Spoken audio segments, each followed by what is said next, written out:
اور وہ فرمانا انی لغفار ہوں، میں بہت معاف کرنے کے لیے تیار ہوں.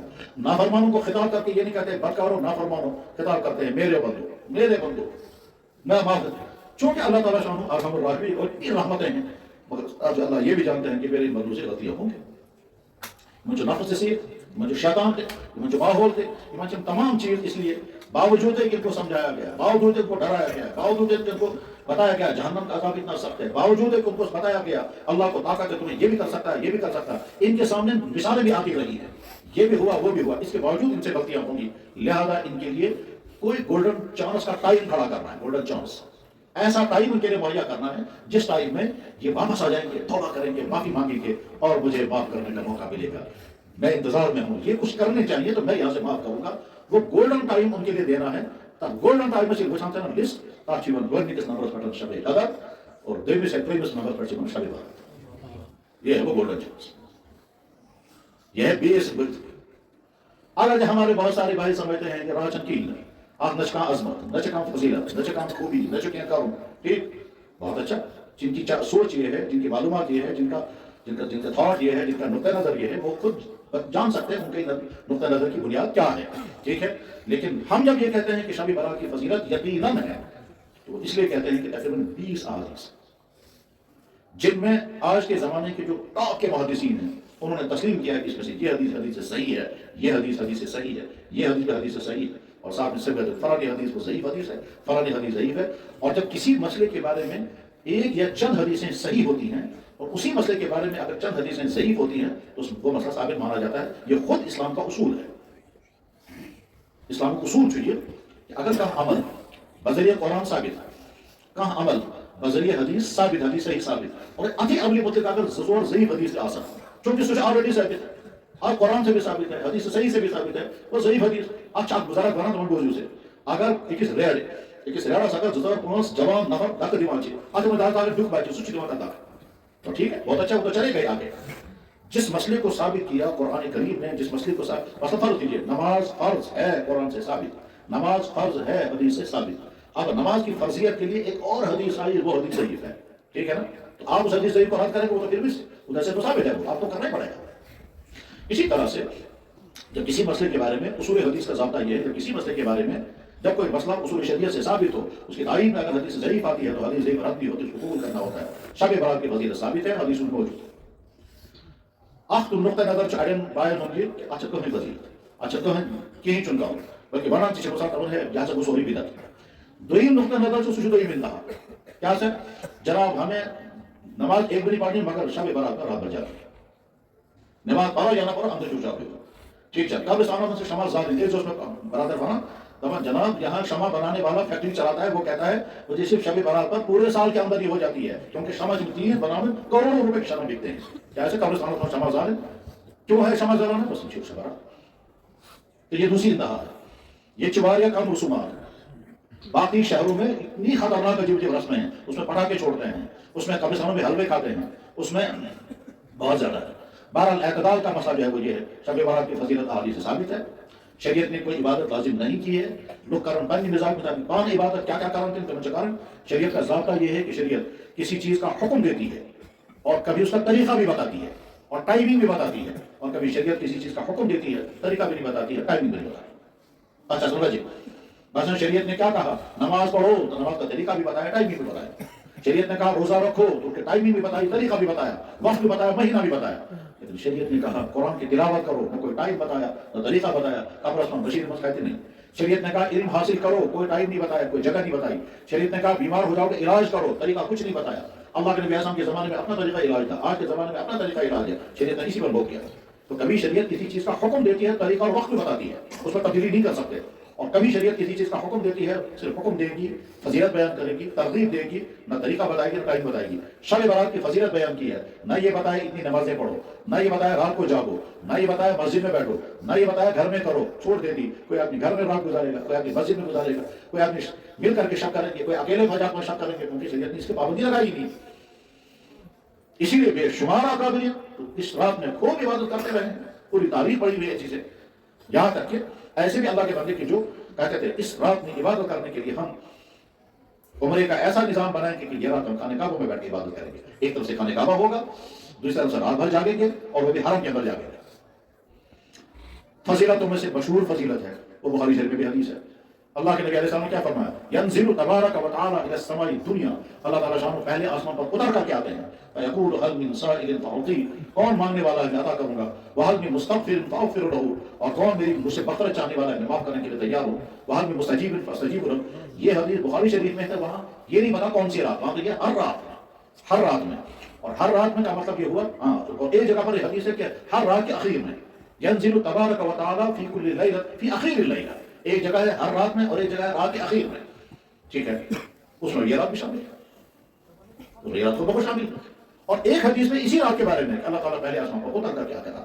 بہرحال اس رات میں کتنا ہی عمل ہے. اس کے علاوہ یہ جو قبرستانوں میں شمع جلاتے ہیں اور حلوے تقسیم کرتے ہیں اور کہیں پٹاخے چھوڑتے ہیں، یہ سب اضافی چیزیں ہیں، یہ سب بدعت ہیں اور ان کا اسلام سے کوئی تعلق نہیں ہے. نہ شمع جلانے سے اس مردے کو کوئی نفع ہوگا اور نہ ہم کو کوئی نفع ہوگا.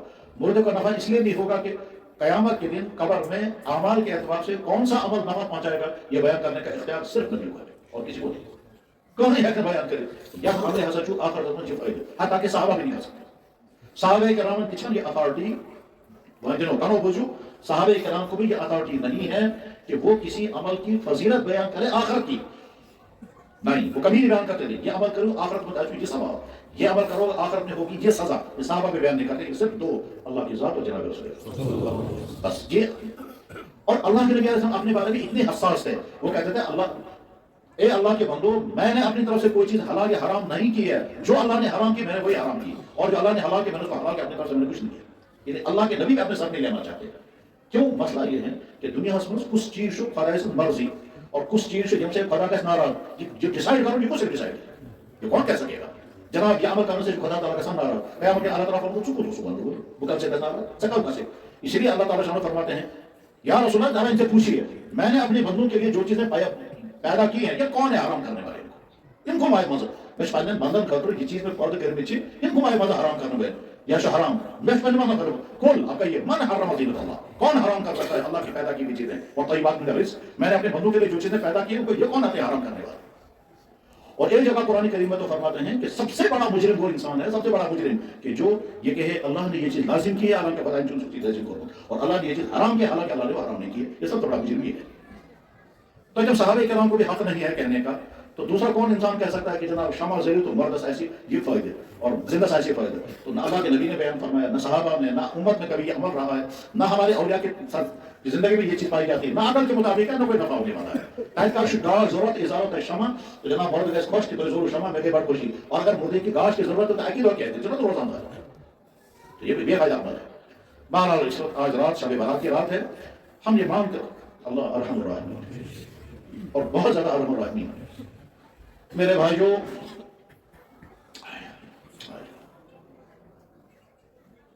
جن جرائم پر اللہ تعالیٰ شانوں قوموں کو ختم کر دیتے ہیں وہ سارے جرائم اس وجہ کشمیر میں پائے جاتے ہیں. جن جرائم پر اللہ تعالیٰ شانوں قوموں کو ختم کر دیتے ہیں وہ سارے جرائم اس وجہ کشمیر میں پائے جاتے ہیں. ان میں مرتد ہونا بھی ہے، اس میں اللہ کا گالیاں دینا بھی ہے، اللہ کا انکار کرنا بھی ہے. اور یہ وہ لوگ ہیں جو مسلمانوں کے دور سے نکل کر ہیں. میں ابھی پرسوں بنگلور میں تھا، بے شمار کشمیری لڑکوں کا اتنا برا حال ہے کہ جو زبان پر کہہ نہیں سکتے ممبر پر اس کو بیان نہیں کر سکتے. اور اس میں لڑکے ہی نہیں لڑکیوں کا برا حال ہے. اور برا حال کا مطلب کیا ہے؟ وہ تمام جرائم وہاں غور کر رہے ہیں وہ کہ جن جرائم کے بعد اللہ تعالیٰ کسی قوم کو پناہ کر دیتے ہیں. خود یہاں ہوٹلوں میں کس طرح سے کیا کیا جرائم ہوتے ہیں اور اوپر سے نیچے تک سب کرتے ہیں. اور جہاں کے دفتروں میں، جہاں کے پارکوں میں، جہاں کے ہسپتالوں میں، جہاں کے تھانوں میں، جہاں کے سکولوں میں، حتیٰ کہ یہاں کے یتیم خانوں میں کیا کیا گناہ کس طرح سے ہوتے ہیں.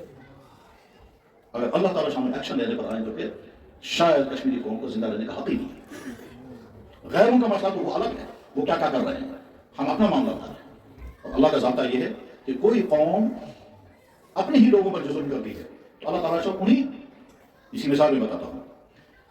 کشمیر کی جھیلوں میں مشہور ترین جھیل ہے جھیل بلر، اور یہ ایشیا کی ٹاپ جھیلوں میں سے مانی جاتی ہے.